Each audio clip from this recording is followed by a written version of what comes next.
함께 살펴보도록 하겠습니다. 사무엘상 20장 우리 17절 말씀, 우리 한 절 말씀인데요, 우리 두 번 함께 읽어보도록 하겠습니다. 우리 사무엘상 20장 17절 말씀 우리 두 번 함께 읽겠습니다. 시작. 다윗에 대한 요나단의 사랑이 그를 다시 맹세하게 하였으니 이는 자기 생명을 사랑함 같이 그를 사랑함이었더라. 다윗에 대한 요나단의 사랑이 그를 다시 맹세하게 하였으니 이는 자기 생명을 사랑함 같이 그를 사랑함이었더라. 아멘. 하루의 첫 시작을 주님께 예배를 올려드리는 이 예배 자리를 통해서 하나님의 은혜와 평강이 우리의 삶과 가정의 범사에 가득하기를 축복합니다. 이 시간 우리 하나님의 성으로 함께 눕혀드릴 때 우리 아멘으로 한번 힘차게 화답하며 나아가도록 하겠습니다. 하나님은 오늘 예배의 주인이 되십니다. 아멘. 하나님은 우리 역사의 주인이 되십니다. 아멘. 하나님은 우리 인생의 주인이 되십니다. 아멘. 하나님은 오늘 우리 하루의 주인이 되십니다. 아멘. 하나님 오늘 우리의 예배 가운데 제한 없이 일하시고 역사하시는 하나님이신 줄 믿습니다. 아멘. 하나님은 응답하시는 하나님이신 줄도 믿습니다. 아멘. 한번 따라해 보겠습니다. 주여, 주여, 기도의 문을 열어 주소서. 기도의 문을 열어 주소서. 주여, 주여, 응답의 문을 열어 주소서. 응답의 문을 열어 주소서. 주여, 주여, 영적인 귀를 열어 주소서. 영적인 귀를 열어 주소서. 믿음대로 될지어다. 아멘. 우리 옆 사람과 함께 이렇게 인사하겠습니다. 하나님이 당신과 함께 하십니다. 하나님이 당신과 함께 하십니다. 오늘 이 시간은 우리 진정한 동역자로서라는 제목으로 우리 사무엘상 20장 말씀을 함께 나누도록 하겠습니다. 하나님께서는요, 하나님의 자녀들이 홀로 독처하는 것을 좋지 않게 여기십니다. 그래서 하나님은 가정이란 공동체를 만드셨고 하나님은 교회라는 공동체를 우리에게 선물로 주셨습니다. 이 말은 다른 말로 말하면 혼자 신앙생활하는 것은 건강한 것이 아니라는 겁니다. 지난 수요일도 이런 말씀을 잠깐 나눴지만 혼자서 신앙생활하는 것은 건강한 모습이 아니라는 겁니다. 아니, 건강해질 수가 없습니다. 건강하게 성장하기 위해서는 반드시 공동체가 필요합니다. 이건 제가 만든 게 아니라 하나님이 이 땅 가운데 우리 안에 만들어 놓은 시스템이에요. 교회가 없이, 공동체가 없이, 가정이 없이 그 누구도 제대로 설 수가 없습니다. 혹 주변에 나 혼자 잘할 수 있다라고 말하는 그런 사람이 있다면 그 사람 엄청 지금 위험한 상황이에요. 나 혼자 잘할 수 있다라고 말하면 그 사람 위험한 거예요. 얼른 그 사람을 빨리 사역자와 연결시켜 주시길 바랍니다.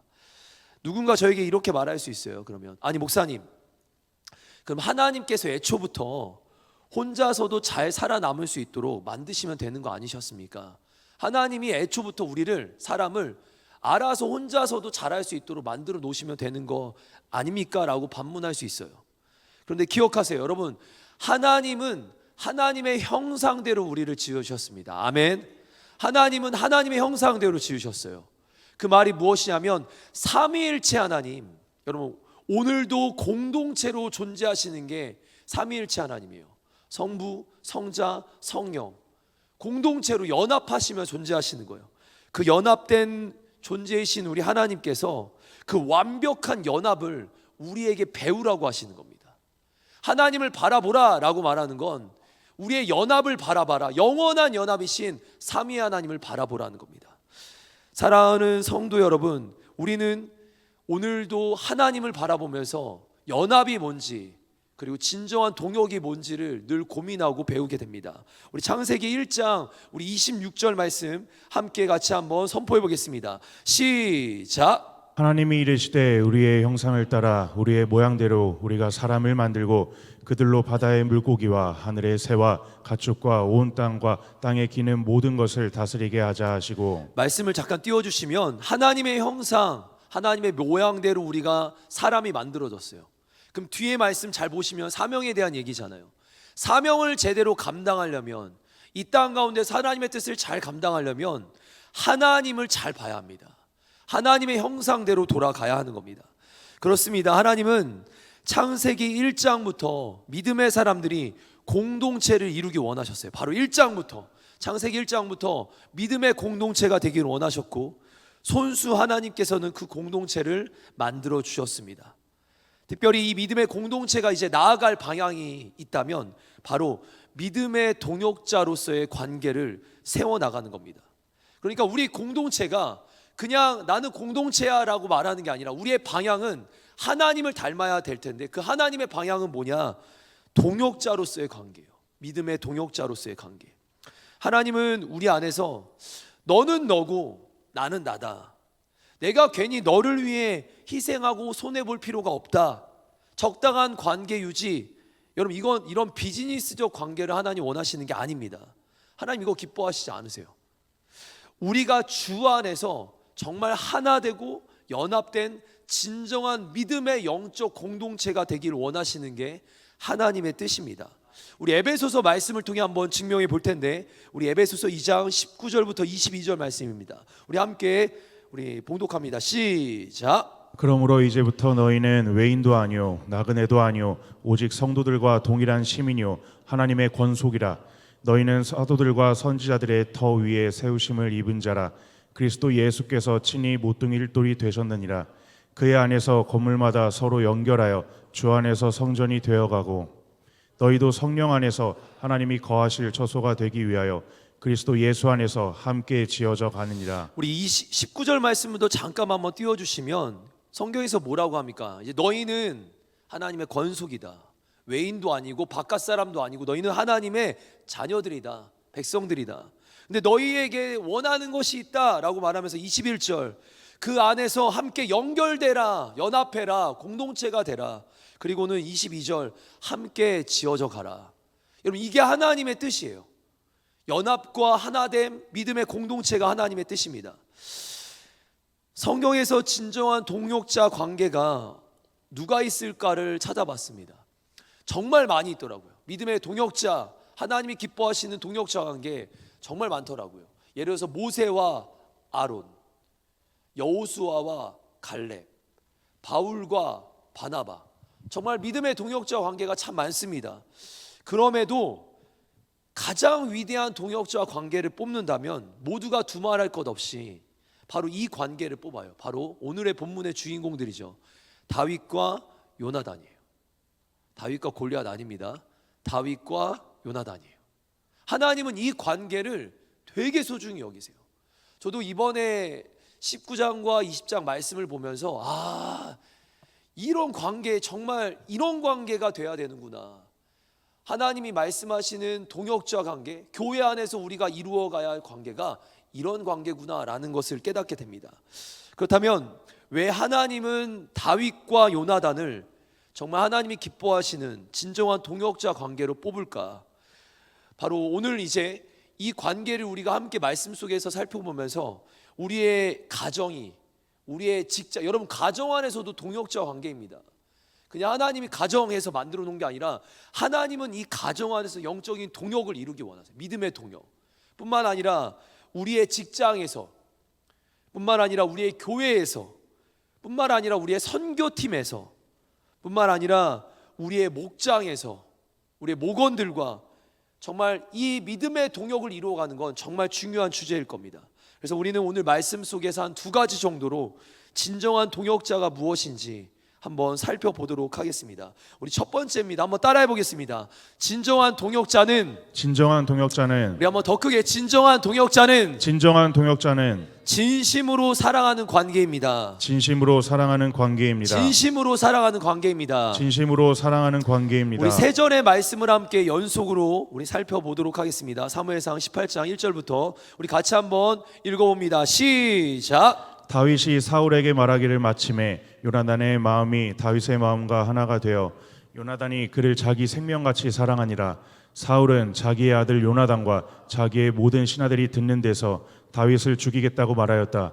사울의 아들 요나단은 다윗을 매우 좋아하고 있었으므로 다윗에 대한 요나단의 사랑이 그를 다시 맹세하게 하였으니 이는 자기 생명을 사랑함 같이 그를 사랑함이었더라. 아멘. 말씀을 보니까 뭐라고 합니까? 요나단이 다윗을 사랑하고 있었다고 합니다. 근데 이 관계는 이성적인 관계가 아니라는 거 아실 거예요. 남자와 여자의 관계가 아닙니다. 동역자로서의 관계예요. 동역자로서. 교회 안에서 사랑하라고 하니까 이성적인 관계만 보는 게 아닙니다. 여러분, 동역자로서의 관계예요. 다윗이든 요나단이든 여자 좋아해서 다 여자랑 결혼했어요. 지금 이건 동역자로서의 관계예요. 이들의 관계가 어느 정도로 깊었는지 봤더니 서로 아끼고 존중하고 사랑하는 그런 동역자로서의 사랑이었습니다. 이런 사랑과 연합이 우리의 공동체 안에서 이루어지기를 원하는 거예요. 그냥 어떤 이성적인 거 가지고 교회에 들어오는 게 아니라 남자와 여자의 이런 관계를 넘어서 하나님 안에서의 서로 동역의 관계, 이걸 또 다른 말로는 필로스라고 할 수 있는데, 필로스, 연합, 하나님과 우리의 관계가 동역의 관계이기도 한데, 우리가 우리 서로의 관계가 정말 아끼고 존중하고 배려하고 사랑하는 이런 관계까지 가야 합니다. 근데 요나단이 그러면 얼마나 다윗을 사랑했는가? 그가 진짜 동역자라고 말하는데 어느 정도로 그 요나단이 다윗을 사랑했는가 봤더니 우리 3절과 4절 말씀, 18장 3절과 4절 말씀 같이 한번 읽어봅니다. 시작. 요나단은 제 목숨을 아끼듯이 다윗을 아끼어 그와 가까운 친구로 지내기로 굳게 언약을 맺고 자기가 입고 있던 겉옷을 벗어서 다윗에게 주고 칼과 활과 허리띠까지 모두 다윗에게 주었다. 말씀 조금만 계속 띄워주시면요, 잘 보세요. 요나단은 다윗을 자기의 목숨과 같이, 생명과 같이 사랑하고 아꼈다고 합니다.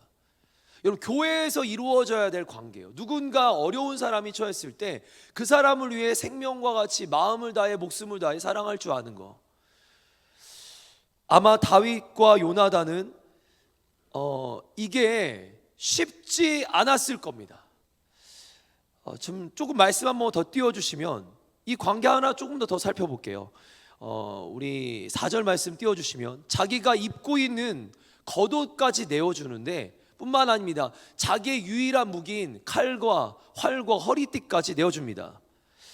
이게 헌신된 관계라는 거예요. 목숨과 같이 사랑하고 헌신하면서 사랑하는 모습들, 이거 지금 해야 되는 거거든요. 이걸 우리 공동체 안에서 이루어 가야 되는 거거든요. 근데 제가 조금 솔직하게 한번 얘기해 보죠. 사실 교회 공동체 안에서 이걸 이루어가는 게 쉽지 않습니다. 맞죠? 우리의 가정이 가족 가운데 이루어질 수 있죠. 직장 안에서, 교회 안에서, 목장 안에서 내가 잘 모르는 사람들 이렇게까지 사랑하는 거 쉽지 않죠. 근데 한번 다윗과 요나단을 한번 잘 봐볼게요. 제가 말씀 속에 보니까 그들은 바라보는 방향이나 믿음의 수준이나 한마디로 대화가 잘 통했어요. 다윗과 요나단을 잘 보면요, 다윗의 영성이 깊었다만이 아니라 요나단의 영성도 되게 깊습니다. 그가 블레셋에 혼자 쳐들어가서 그들을 물리칠 때 보면 요나단의 믿음도 장난이 아닙니다. 여기 말씀을 잘 보면 그들의 방향이나 그들의 믿음의 수준이나 대화가 정말 잘 통합니다. 교회 안에서, 목장 안에서, 공동체 안에서 저 사람과 내가 그 관계를 이루어가야 하는데 너무 다릅니다. 하나 되기가 쉽지 않습니다. 그럼에도 제가 오늘 말씀드리는 건 이걸 노력해야 된다는 거예요. 교회가 내가 말만 잘 통하는 사람들, 나랑 사역에 손발이 잘 맞는 사람들과만 관계한다면 그건 교회다운 모습이 아닙니다. 아까 말씀드린 것처럼 에베소서 말씀엔 우리가 외인이었고 서로 다른 사람이었지만 예수 안에서 우리를 하나로 묶어주셨어요. 먼저 하나님과 내가 완전히 다른 존재인데 하나님은 나와 우리를 연합되게 하셨어요. 그리고 우리가 서로 연합되도록 오늘 주님께서 십자가 안에서 우리를 연합으로 하나로 묶으셨습니다. 여러분, 우리는 세상과는 다른 믿음의 공동체예요. 말이 통하니까 하나 되고 좀 내가 손발이 잘 맞으니까 하나 된다면 그건 세상 공동체란 말입니다. 믿음의 공동체는 서로 다를지라도 우리가 하나님 안에서 함께 연합하고자 노력하는 것이 진짜 교회이고 진짜 하나님이 원하시는 동역자인 줄 믿습니다. 에베소서 2장 13절부터 16절 말씀을 함께 볼 텐데요, 이 내용을 생각하면서 같이 읽어보겠습니다. 시작. 이제는 전에 멀리 있던 너희가 그리스도 예수 안에서 그리스도의 피로 가까워졌느니라. 그는 우리의 화평이신지라 둘로 하나를 만드사 원수된 것 곧 중간에 막힌 담을 여기까지만 잠깐 보죠. 이채로 하시고. 멀리 멀어졌던 있던 관계를 너희가 그리스도 예수 안에서 그리스도의 피로 가까워졌다. 이게 무슨 말이냐면 예수님과 우리의 관계만을 얘기하는 본문이 아니에요. 이 본문은요. 이 말씀은 너와 너 서로 달랐던 너희가 그리스도 예수의 피로 가까워졌다. 그는 우리의 화평이시라 둘로 하나를 만드사 원수된 것 곧 중간에 막힌 담을 육체로 하셨다. 이 말은 우리가 하나님 안에서 우리가 가까워진 걸 얘기하는 거예요. 법조문으로 된 계명의 율법을 폐하셨으니 이는 이 둘로 자기 안에서, 잘 보세요, 자기 안이 따로 있잖아요. 지금요 이 둘이 자기 안에서 예수 안에서 이 둘이 하나 됐다라는 걸 얘기하는 거예요. 이 말씀은 예수님과 나와의 관계를 얘기하는 게 아니라 멀어졌던 저와 저를 얘기하는 겁니다. 그러면서 한 세 사람을 지었다. 이런 하나의 교회가 되었다. 하나의 공동체가 되었다. 그리고 십자가로 이 둘을 한 몸으로 묶으사 하나님과 이제 화목한 관계를 이루게 하셨다. 이건 지금 교회가 가야 할 방향을 얘기하는 겁니다. 우리 15절과 16절 말씀 같이 한번 계속 이어서 선포합니다. 시작. 법조문으로 된 계명의 율법을 폐하셨으니 이는 이 둘로 자기 안에서 한 세 사람을 지어 화평하게 하시고 또 십자가로 이 둘을 한 몸으로 하나님과 화목하게 하려 하심이라. 아멘. 예수님께서 우리를 하나로 동역자로 묶으셨습니다. 근데 내가 오늘 그 삶을 누리지 못한다라는 건, 내가 오늘 하나 된 연합된 것을 내가 누리지 못한다라는 건 십자가의 능력, 보혈의 능력, 이게 실제가 내 삶에 되지 않는다는 거예요. 여러분, 십자가의 보혈의 능력은 하나님과 내가 먼저 하나 되는 구원의 십자가 맞습니다. 그리고 또 하나였어요. 방금 에베소서 말씀엔 너와 너가 하나 되게 하는, 여러분, 하나 되게 하는 십자가예요. 하나님과 내가 하나 되는 십자가 맞지만 너와 너가 연합되는 십자가, 이것도 바로 성경이 말하는 십자가의 내용입니다. 분명 하나님이 우리를 그렇게 만드셨는데 그 삶을 누리지 못한다라는 것은 십자가의 능력, 보혈의 능력이 내 삶에서 실제가 되지 못한다라는 거예요. 사랑하는 성도 여러분, 반쪽짜리 십자가가 아닙니다. 십자가 아시죠? 이게 십자가잖아요. 이렇게요. 하나님과 나를 연결하지만 너와 너를 연결하는 게 십자가인 거예요. 반쪽짜리 십자가로 사는 게 아니라 진정한 십자가는 진짜 연합을 통해서 완성이 되는 겁니다. 우리 마태복음 5장 46절 48절 말씀 한번 읽어보는데요, 우리 예수님께서 직접 얘기하신 거예요. 왜 너만 사랑할 수 있는 사람만 사랑하냐. 한번 우리 말씀 한번 같이 46절부터 48절까지 말씀 함께 선포합니다. 시작. 만일 너희를 사랑하는 사람만 사랑한다면 무슨 상을 받을 수 있겠느냐. 심지어 세리도 그만큼은 하지 않느냐. 만일 너희 형제들에게만 인사한다면 다른 사람들보다 너희가 더 나을 것이 무엇이냐.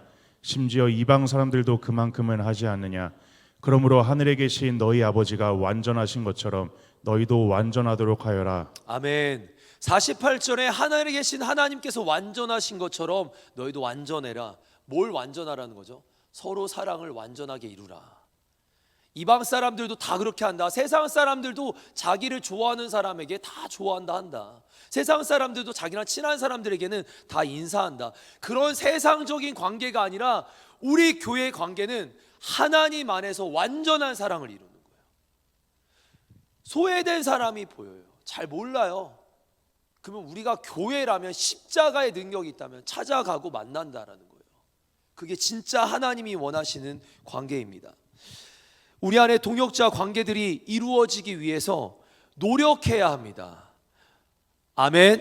아멘. 노력해야 합니다. 아멘. 예수님이 핏값으로 세우신 우리의 교회 공동체가, 또한 우리의 수없는 관계들이 정말 하나님이 원하시는 관계가 되려면 노력해야 합니다. 우리의 관계들이 교회 일을 잘하기 위해서, 내가 혼자 예배드리면 좀 뻘쭘하니까 내가 예배 좀 드리려고 그런 관계로 되는 게 아니라, 그런 비즈니스 관계가 아니라 말씀대로 서로 돌아보래요. 사랑과 선행으로 격려하며 시기와 질투가 아닌, 자랑과 교만도 아닌 하나님이 말씀하시는 그 사랑 안에서 함께 불의를 미워하고 잘못된 것을 함께 미워하고 함께 진리를 기뻐하면서 그런 하나님이 원하시는 공동체로 세워져 가야 될 줄 믿습니다. 특별히 여기 하나 더 말씀을 드리면, 왜 관계가 잘 안 세워지나를 좀 봤어요. 근데 이게 성경에서도 이런 얘기가 있어요. 뭐냐면 서로 동역자의 관계가 되려면 무례히 행하면 안 됩니다. 무례히 행하면 안 돼요. 사랑 안에, 여러분 고린도전서 13장 안에도 사랑은 무례히 행치 말라고 해요. 진짜 사랑한다면 함부로 말하고 함부로 행동하면 진짜 동역자가 될 수 없습니다. 우리 말씀을 보는데 갑자기 오늘 지금 설교를 준비하는데 이 말씀이 떠오르는 거예요. 우리 전도서 4장 우리 9절부터 10절까지 말씀인데 함께 같이 한번 선포해 보겠습니다. 시작. 왜냐하면 두 사람이 한 사람보다 나은 것은 두 사람이 힘을 합치면 더 큰 일을 할 수 있기 때문이다. 한 사람이 넘어지면 다른 사람이 일으켜준다. 그렇지만 넘어져도 일으켜줄 사람이 없는 사람은 불쌍하다. 제가 한 번만 더 이 말씀을 한번 읽어드릴게요. 왜냐하면 두 사람이 한 사람보다 나은 것은 두 사람이 힘을 합치면 더 큰 일을 할 수 있다. 여러분, 진짜 교회가 더 많은 영혼들을 살리고 하나님이 맡겨주신 사명을 잘 감당하려면, 여러분 더 큰 일을 감당하려면 연합해야 합니다. 이 말씀 제가 말하는 게 아니잖아요. 하나님 말씀이잖아요. 연합할 때, 진짜 하나로 연합될 때 하나님의 위대한 사명을 감당할 수 있습니다. 10절에 보니까 또 뭐라고 합니까? 한 사람이 넘어졌는데 다른 사람이 일으켜주는, 이게 동역의 관계잖아요. 누군가 함께 간다라는 게 이런 관계잖아요. 그런데 여기 잘 보세요. 그렇지만 넘어져도 일으켜줄 사람이 없는 것은 불쌍한 거다. 다른 말로 동역자가 없다라는 건 불쌍한 겁니다. 내가 교회 생활을 오래 했는데도 불구하고 나는 동역자가 없어. 그 사람은 지금 불쌍한 겁니다. 반대로 우리가 동역자로 묶여져 있다는 건 든든한 겁니다. 세상이 보여줄 수 없는 그런 믿음의 동역자 관계가 있다는 건 든든한 겁니다. 여러분, 이 관계가 비록 오늘 내 옆에 동역자가 한 명밖에 없다 해도 괜찮아요. 이 관계 계속 늘려나가야 돼요. 우리 모두가 동역의 관계로 연결돼야 돼요. 누군가 아픈 사람이 딱 생겼어요, 우리 안에. 그 사람을 위해 벌떼같이 달려들어서 그를 위해 중보하는 동역자가 돼야 돼요. 다윗이 요나단이 다윗이 서로 어떻게 사랑하냐면 생명을 다해 사랑했듯이 나도 저 사람의 기도 제목을 위해 중보하면서 그렇게 마음 아파하면서 함께 기도하는 거예요. 그게 세상에 보여줄 수 있는 교회 공동체다운 모습인 겁니다. 그렇습니다. 다시 한번 말씀드리면 세상이 보여줄 수 없는 그런 믿음의 동역자의 관계, 교회 공동체가, 우리의 공동체가 그렇게 세워져 나갈 때 세상은 이런 공동체를 통해서, 바로 우리를 통해서 하나님을 보게 될 줄 믿습니다. 여러분, 하나님은 연합되신 분이라고 했어요. 성부 하나님, 성자 하나님, 성령 하나님, 연합을 우리를 통해서 그 하나님을 세상에 보여주는 겁니다. 마음을 여시고 누군가의 동역자가 되기에 노력하시길 바랍니다. 마음을 좀 더 여시고 우리가 세상에서든 어디서든 믿음의 동역을 이루어 가기 위해 조금 더 노력하시는 우리 사랑하는 성도님들 되시기를 간절히 도전하고 축복합니다.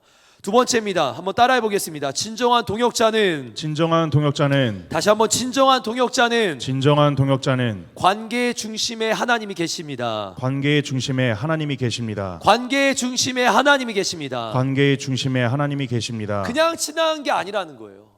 그냥 기도하는 게 아니라 너와 나 사이에는 하나님이 계시다라는 거예요. 너와 나 사이에는 하나님이 계시다라는 거예요. 이게 진짜 믿음의 동역자 관계입니다. 내가 좀 저 사람이랑 잘 말이 맞아, 대화가 잘 맞아, 또는 내가 저 사람이랑 놀 때 좀 재밌어, 같이 있으니까 즐거워. 여러분, 이거는 믿음의 동역자 관계가 아니라 저와 나 사이에 하나님이 계실 때 믿음의 동역자 관계인 거예요. 사무엘상 19장과 20장 말씀을 묵상하다 보니까 요나단의 입장이 조금 생각돼 봤어요. 요나단은 지금 사울과 다윗의 사이에 딱 끼인 관계입니다. 사울과 다윗의 관계에 딱 끼인 관계예요. 정말 힘들었을 것 같아요. 왜냐하면 자신의 아버지 사울은 다윗을 막 죽이려고 지금 혈안입니다. 어떻게든 다윗을 죽이려고 막 혈안인 상태예요. 근데 반대로 자기는 다윗을 너무 사랑해. 다윗도 자신을 너무 사랑해. 이 사울과 다윗의 사이에 지금 딱 요나단이 딱 껴있는 상태입니다. 누구의 장단을 맞춰야 했을까요? 우리는 교회나 세상에서 많은 관계들을 맺고 그 관계 안에서 요나단과 같이 다윗과 사울 사이에 끼인 관계인 것처럼 이런 관계를 우리가 맞닥뜨리게 됩니다. 이 사람과 믿음의 동역자를 맺으면 이 사람이 싫어하는 것 같아요. 이 사람과 믿음의 동역자 관계를 맺으면 이 사람이 싫어하는 것 같아요. 저는 이런 거 되게 많이 경험해요. 아니 이런 경우 있잖아요. 교회에서 누가 좀 갈등을 가졌어요. 지체들끼리. 주로 이제 뭐 청년들의 이야기가 저에게까지는 들어오진 않지만 고등부 같은 경우는 애들끼리 막 싸워요. 아직 애들이잖아요. 싸워요. 싸우면 얘가 저한테 얘기하고 얘가 저한테 얘기하는데 얘기가 달라요. 이게 지금 이런 표현이 좀 어렵지만 이게 환장을 노리십니다. 얘가 저한테 얘기하고 얘가 얘기하는 게 달라요. 그럼 저는 누구 편을 들어야 될까요? 가정 안에서도 똑같지 않습니까? 저희 아내가 얘기하는 게 있고 저희 딸이 얘기하는 게 있어요. 남편인 저는 어떻게 해야 되는 겁니까? 아빠인 저는 어떻게 해야 될까요? 이 사이에서 여러분 누구 편을 드는 게 맞을까요? 참고로 양쪽 다 찾아와 얘기할 때마다 정말 어렵다. 지금 여러분 사울과의 대화하고 있는 요나단의 입장, 다윗과 대화하고 있는 요나단의 입장 쉽지 않았을 거예요. 답부터 말씀드리겠습니다. 우리는 누구의 편도 들지 않습니다. 누구의 편도 들어서는 안 됩니다. 우리는 무조건 하나님의 편입니다. 우리는 무조건 하나님의 편이에요. 이 사람한테 맞추잖아요? 그럼 이 사람 시험 듭니다. 이 사람한테 맞추잖아요? 이 사람 시험 듭니다. 그럼 다 시험 될 거라면 여러분 이 관계가 이 관계만 있는 게 아니잖아요. 또 여기 있는 관계도 있고 여기 있는 관계도 있고 여기 있는 관계, 하루 종일 관계 신경 쓰다가 죽겠어요. 이게 아니라는 거예요. 이 사람한테 신경 쓰면 이 사람 시험 들고 이 사람이 이러면 우리 다 죽습니다. 그러지 마시고 우리 그냥 한 분 하나님과 관계 맺으면 되는 거예요. 무조건 우리는 하나님 편만 듭니다. 사울이냐 다윗이냐가 아니라 하나님의 편에 서는 겁니다. 관계 중심에 하나님을 주인으로 모시는 겁니다. 맞다 틀리다 논하기 전에 하나님 안에서 세워지기를 우리가 노력하는 거예요. 그때부터 관계 안에서 끝없는 갈등과 분쟁과 고난과 어려움이 찾아오고 맞다 틀리다를 논하는 순간 끝없는 갈등, 분쟁, 고난, 어려움이 나는 그것도 아닌데 막 나한테 찾아와요. 그렇다면 여러분 하나님 편 안에 바짝 서십시오. 하나님 편 안에 서는 것이 가장 중요한 겁니다. 먼저 알려드릴게요. 먼저 하나님의 마음으로 하나님의 시선으로 그 상황을 보십시오. 이 사람과 이 사람의 갈등의 문제를 보고 하나님의 마음으로 하나님의 시선으로 보십시오. 그리고 두 번째 하나님의 마음으로 그 사람, 이 사람을 긍휼히 여기세요. 긍휼히 하나님의 마음으로 그들을 사랑해 주세요. 무한 사랑으로 그들을 사랑하세요. 그리고 하나님의 말씀으로 여러분 하나님의 말씀으로 딱 이 진리로 이 가운데 상황을 딱 놓고 분별하세요. 옳고 그름을 판단하지 마시고 분별하세요. 그리고 상황을 위해서가 아니라 이 사람을 위해 딱 분별을 했잖아요. 이 사람을 위해 기도해 주세요. 제발 말을 많이 만들면 안 돼요. 교회에서 죄 하나 중에 알려드릴게요. 로마서 1장에 뭐라고 나오냐면 수근수근하는 건 죄입니다. 뒷말하는 건 죄예요. 성경이 명확하게 나와요. 내가 저 사람한테 불편해. 그러지 마시고 그거 들고 기도의 자리로 가란 말입니다. 편들지 말고 하나님께 가란 말입니다. 그게 교회 공동체가 가야 할 모습이에요. 누구 편을 들기 시작하면 다 죽는 겁니다. 뒤에서 말 많이 듣습니다. 저도 목사 입장에서요. 이 사람이 하는 얘기, 이 사람의 얘기 다 들어요. 근데 누가 맞냐 틀리자는 논하면 서로 죽는 거예요. 그게 아니라 하나님 안에서 이 상황을 보시고 하나님의 시선으로 보시고 하나님의 마음으로 그 영혼들을 긍휼히 여기시고 아멘. 긍휼히 여기시고 그 말씀으로 상황을 분별하면서 영혼을 위해 기도하시길 바랍니다. 영혼을 위해 기도하시기 바랍니다. 하나님의 편에서 상황을 해결해 나가세요. 요나단이 어떻게 한번 그러면 하나님 편에서 상황을 해결했는가? 한번 말씀 한번 보여주시면 19장 5절 한번부터 보겠습니다.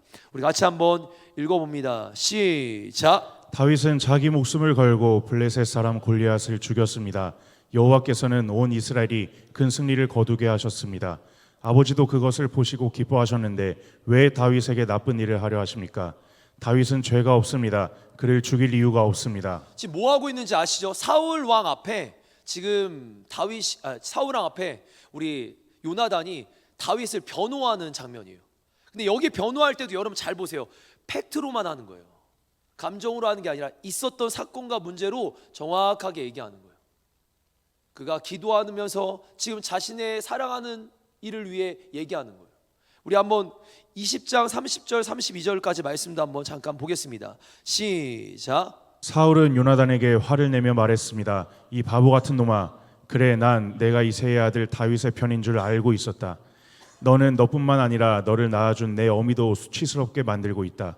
이새의 아들이 살아있는 한 너는 절대로 왕이 될 수 없고 나라를 가질 수도 없다. 그러니 이제 사람들을 보내어 다윗을 끌고 오너라. 다윗을 반드시 죽여야 한다. 요나단이 자기 아버지에게 물었습니다. 다윗이 왜 죽어야 합니까? 다윗이 대체 무슨 잘못을 했습니까? 그럼 지금 장면이 보이시죠? 요나단이 사울 앞에서 다윗을 변호하는 장면이에요. 그럼 반대로 다윗에게 요나단이 다윗에게 사울 왕에 대한 자기 아버지에 대한 얘기를 하는 장면이 초반부에 나오기도 해요. 제가 오늘 지금 그 말씀까지 읽긴 시간이 없으니까 읽지는 않겠습니다. 요나단은 지금 사울 왕 앞에서는 다윗에 대한 얘기를, 다윗에게는 사울 왕에 대한 얘기를 해요. 그리고 정말 있는 팩트만 얘기하고 나서 그 상황에서 어떻게 해결하는가 한번 말씀을 이제 볼 텐데, 다윗을 위해 무언가를 덧붙여 얘기하지 않습니다. 다윗이 했던 그 모습 그대로만을 얘기해요. 제발 상황에 덧붙이지 마세요. 있는 그대로만 얘기합니다. 그러면서 다윗이 점차, 여러분 잘 한번 봐보세요. 다윗이 잘 세워지도록 나가는 상황이 되는데, 이때 다윗이 힘을 많이 가질수록 한편으로 요나단은 자기 자리가 위협을 받게 됩니다. 맞죠? 다윗이 이스라엘 안에서 힘을 많이 가질수록 앞으로 왕이 될 요나단은 자기 자리가 위협을 받는 거예요. 근데 이런 거 신경 쓰지 않아요. 지금 요나단은 그저 동역자로 사랑하는 관계로 그를 바라보면서 다윗을 품습니다. 그러면서 아주 중요한 내용들을 짧게 볼 텐데 20장 말씀인데요, 요나단은 다윗에게 우리의 관계가 지금 하나님 앞에 있다라고 얘기하면서 다윗과 지금 자신의 관계가, 사울과 자신의 관계가 하나님 앞에 있다라고 말씀 앞에 나옵니다. 제가 그냥 짧게 읽을 텐데 20장 말씀 한번 보여주세요. 잘 한번 보시기 바랍니다. 노란색 글씨가 지금 12절부터 16절까지인데 하나님께서 증언하시거니와, 13절에 여호와께서 14절에 다음 말씀 넘겨주세요. 여호와의 인자하심이, 15절에 여호와께서, 16절에 여호와께서, 하나님과의 관계가 먼저고 하나님 편 안에 있다는 걸 얘기하는 거예요. 자신이 그냥 인간적인 관계로 여기 들어가는 게 아니라 내가 저 사람 좋아하니까 이게 아니라 하나님께서 이 상황을 계속 이들의 서로에 묶여있는 관계에 하나님을 초청하고 있는 겁니다. 이 둘의 관계 중심에는 하나님이 계시고, 이 관계는 하나님 안에서 언약되어지고, 정말로 중요한 순간일 때는 하나님 안에서 위로하며 세워집니다. 여러분 이게 교회가 가야 할 공동체 방향이에요. 모일 때마다 사람 얘기하고 불필요한 얘기를 하는 것이 아니라 모일 때마다 하나님 얘기가 나오고 여호와의 이름이 높아지는 것이 교회인 겁니다. 교회는 하나님이 주인이시고 교회는 하나님이 높아지시는 관계인 거예요. 우리 사무엘상 20장 13절, 요나단이 다윗을 위로하는 장면인데 우리 같이 한번 말씀 한번 읽어봅니다. 시작. 하지만 만약 아버지가 자네를 해칠 마음을 품고 계시다면 그 사실도 자네에게 알려주겠네. 그래서 자네가 안전하게 멀리 도망갈 수 있도록 하겠네. 그렇게 하지 않는다면 하나님께서 나에게 무서운 벌을 내리셔도 감당하겠네. 여호와께서 내 아버지와 함께 계셨던 것처럼 자네와도 함께 계시기를 바라네. 지금 여기 요나단의 마지막 고백을 보세요. 여호와께서 내 아버지와 함께 계셨든 너와 함께 계시길 원하네. 누구의 편을 들지 않는 거예요. 모두 하나님 편 안에서 두 사람을 축복하는 거예요. 상황을 명확하게 판단하기 위해 신중하게 행동하는 요나단의 모습입니다. 오늘 혹시 집에 가서도 20장 한 번만 더 읽어보시길 바라요. 시간상 제가 빠르게 진행하지만 이 말씀들을 볼 때마다 요나단이 굉장히 지혜롭게 행동하려고 해요. 쉽게 감정에 따라 내가 친하니까 그냥 거기에 맞춰서 행동하는 게 아니라 진리 안에서 하나님 안에서 행동하려고 노력합니다. 그리고는 이 신중한 행동 속에 어려움에 처한 다윗을 바라보면서 이 다윗이 자기 자리를 빼앗을 거라고 생각하는 시기 질투의 마음이 아니라 동역자로서 그를 진심으로 사랑하고 아끼고 존중합니다. 심지어 자기의 생명을 걸면서 이게 맞으니까, 진리 안에서 말씀 안에서 맞으니까 생명을 걸면서 그를 지켜내려고 합니다. 그렇습니다. 이런 동역자가 있다라는 거, 여러분 요나단 같은 동역자가 있다라는 건 우리 인생의 가장 큰 축복입니다. 여러분 그런 동역자가 있다라는 건 축복입니다. 그런 동역자가 있으시길 바랍니다. 근데 더 중요한 건 교회라면, 내가 그리스도인이라면 내가 요나단 같이 그런 동역자가 되어주기 위해 노력할 줄 알아야 합니다. 훗날 다윗이 이스라엘의 왕이 될 수 있었던 것은 분명 하나님의 은혜이지만 또한 동역자 요나단의 사랑과 헌신이 있었기 때문에 그가 그 왕의 자리에 설 수 있었습니다. 그렇습니다. 동역자는 각자의 부족함을 채워주는 거예요. 누구가 힘들 때 그를 격려해 주는 거예요. 위로해 주는 겁니다. 그리고 하나님 나라라는 방향을 향해서 함께 지어져 가는 거예요. 믿음의 동역자는 삶의 현장, 사역 현장에서 고난과 역경이 찾아오면 함께 이겨나가는 거예요. 서로 대신 짐을 짊어주는 거예요. 제발 누구 탓을 하지 마시고, 제발 탓을 하지 마시고, 누군가를 향해 뒷말을 하지 마시고. 여러분 제가 오늘 여기 그랬다라는 게 아닙니다. 그냥 성경에 있는 내용을 하는 거예요. 뒷말하지 마시고 누군가를 채워주고 누군가를 격려해주고 누군가를 세워주기에 노력하는 그런 관계가 되시길 바랍니다. 내가 너를 도와줬으니 너는 나를 도와줘라가 아니라 우리가 함께 그리스도의 몸을 세워나간다. 이게 진짜 하나님이 원하시는 공동체인 줄 믿습니다. 우리 사역자들 나와주시고요. 개인주의 시대입니다. 개인주의 시대예요. 요즘은 더 혼밥, 혼자 즐기고 혼자 먹고 이런 개인주의 시대가 됐어요. 그러한 시대 속에 우리 한밭제일교회가, 또한 우리 청년교회가, 또한 여기 계신 모든 분들이 진정한 동역자로서 연합되어지기를 간절히 원합니다. 그리고 다윗과 요나단과 같이 평생의 귀한 동역자들이 우리 안에 많이 세워지기를 축복합니다. 여러분 관계에 뒷걸음치지 마세요. 목사님 저는 I형이에요. 저는 MBTI I예요. 저는 잘 못해요. 제발 그러지 마세요. 관계에 뒷걸음치지 마시고 먼저 사랑하시고 먼저 다가가시는 우리 모든 성도님들 되시기를 바랍니다. 우리 말씀 갈라디아서 6장 2절 말씀 함께 읽고 우리 찬양하도록 하겠습니다. 갈라디아서 6장 2절 같이 한번 읽습니다. 시작. 여러분은 서로 다른 사람의 짐을 들어주십시오. 그것이 그리스도의 법을 이루는 길입니다. 한 번만 더 선포합니다. 시작. 여러분은 서로 다른 사람의 짐을 들어주십시오. 그것이 그리스도의 법을 이루는 길입니다. 아멘. 우리가 서로 같이 짊어지며 하나님의 법, 하나님의 뜻을 이루어가길 원합니다.